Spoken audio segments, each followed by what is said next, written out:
Hello YouTube, it's Akai again, back with another video from the home studio. And today we have something really cool and exciting to try out here, because Akai just announced the new MPC Stems functionality, which is exactly what you think and what you might hope that it is. A stem separation tool for the MPC. Accurate beats. Now, if you don't know about stem separation, it's basically a technology that allows you to import or sample a piece of music and then extract different stems or individual instruments out of that piece of audio. Really cool stuff. So maybe you want to grab the vocals of some kind of record to make a remix. Ooh, baby. Ooh, baby. Or maybe you want some drums taken out from another track to use that in your own production.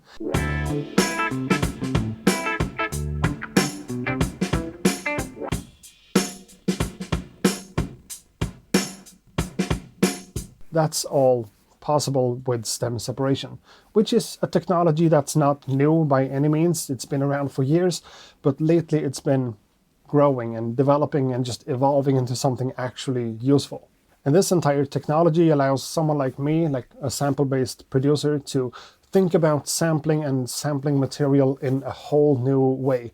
Stuff that used to be hidden inside of an entire mix can now be taken out and used as a new sample, basically. Now Akai brings that technology into the MPC ecosystem of things, which is really cool. And there's a lot of stuff to be excited about here for sure. I've been lucky enough to get to try this functionality out myself for a while now. I'm running it on my computer in some type of alpha or pre-built version, and the stem separation functionality is in there and it works just fine. It's actually really impressive. The results I'm getting out of this is pretty much up to par with what I'm getting with Serato Sample and to what I've heard other people do with FL Studio that also has stem separation functionality. So the quality is definitely up there, which is really, really good to see. And I am going to show you guys how it actually works, but first of all, we need to get a few things straight here. So first of all, MPC Stems is going to be available for the desktop version of the MPC software for Mac or PC at first. That's launching in February, and then it's also going to launch for the standalone versions of the MPCs, compatible with everything from the MPC 1 up to MPC Key 61 and MPC X SE. That's really cool. But first of all, just for the software version for the computer. And it is a one-time separate purchase for $9.99 and works just like the MPC Instruments does. Whenever you buy the license, you are able to run it on the computer, but also on the standalone versions of the MPCs when that becomes available. So that's it. You can also visit Akai's website right now and sign up to get notified when this actually drops, because this is the stuff you don't want to miss, you know?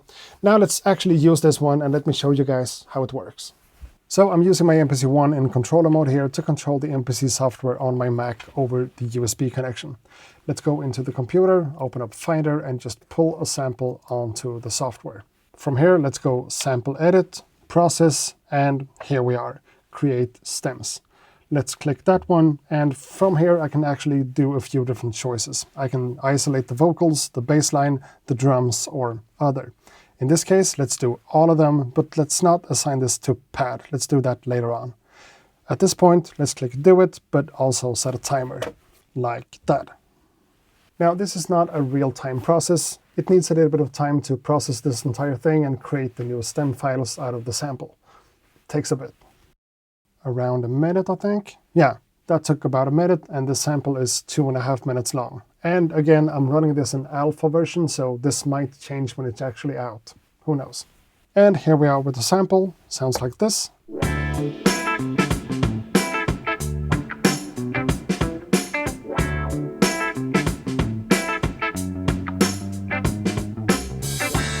So from here we can see that it made a few different stems for us. Let's go over to the next one and let's play that.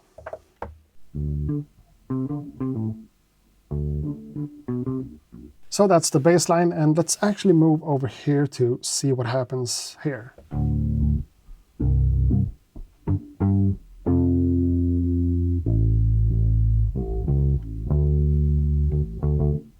Yeah, that's actually a pretty clean result for the bass line. It sounds good just as it is, right? And let's move over to the next one, which is the drums.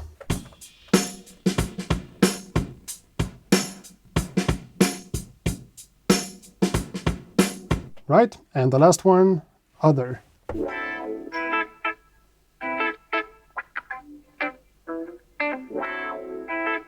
And the last one is the vocals, which is completely empty because this one just didn't have any vocals in it. That's what it is. And maybe this sample is super simple to process for some reason, so let's try something else. Let's take this one, like a classic soul sample that I got from TrackLib, just because. Let's pick the sample, let's do the same thing, sample edit, process, and yeah, let's do everything. And this one takes a little bit longer to process, so let's just hope for the best. And here we are, sounds like this.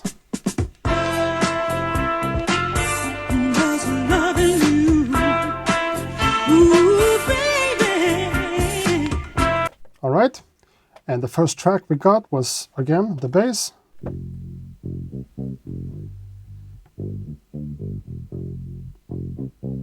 And the second one, drums.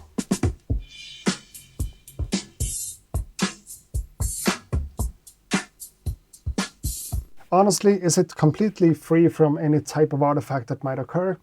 No, maybe not. There are some artifacts in there, but honestly, how much are we talking about?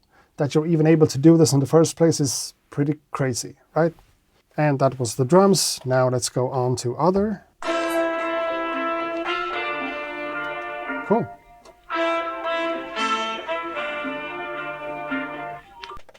Let's skip ahead.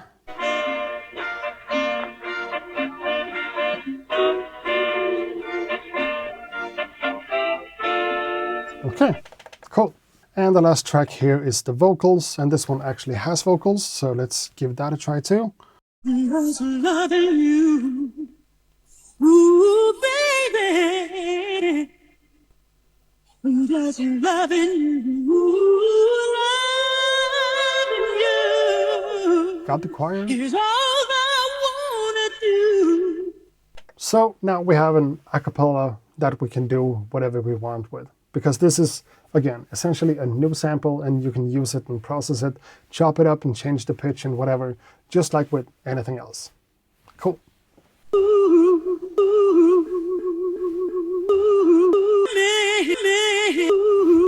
So again, we went from this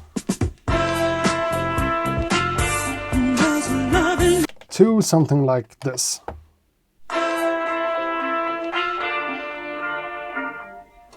And of course,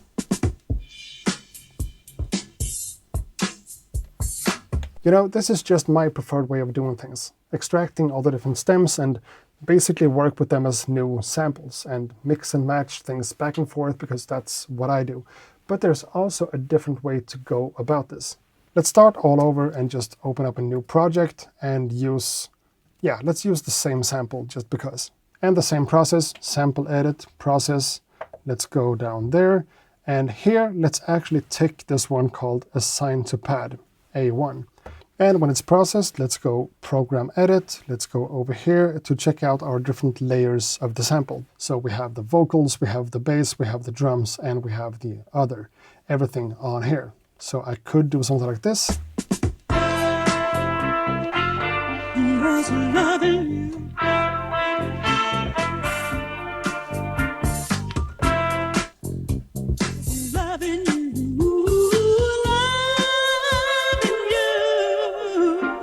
And this is really, really powerful too.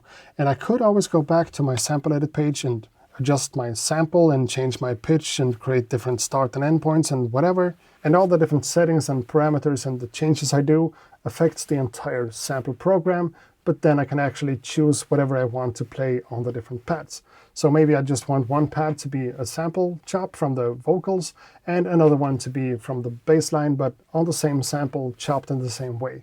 So you could think about this as just a cheat code to sample and chop things normally and then just switch it up after the fact and use different stems for different use cases. Let's change our global settings.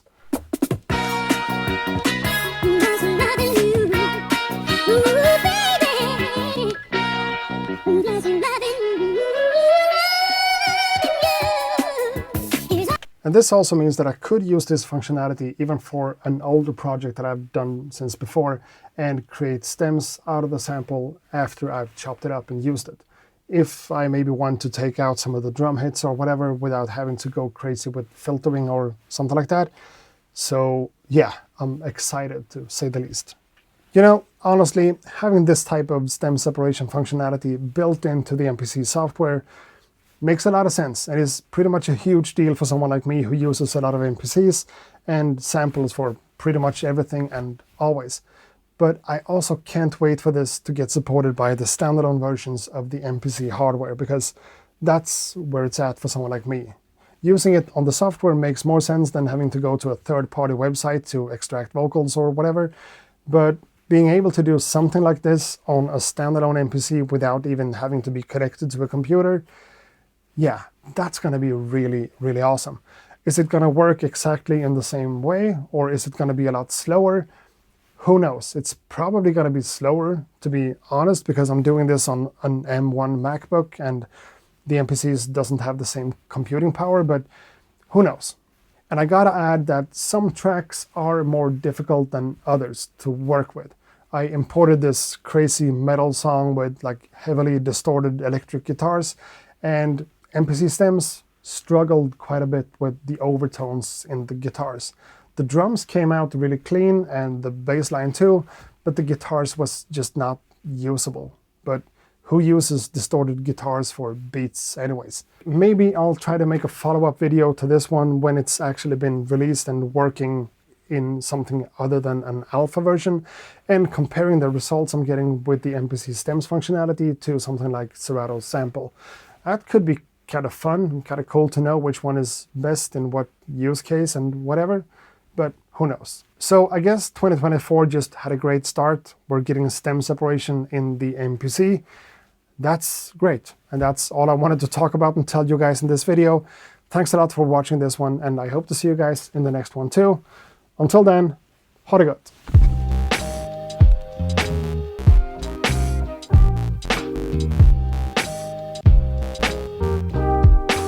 Accurate beats.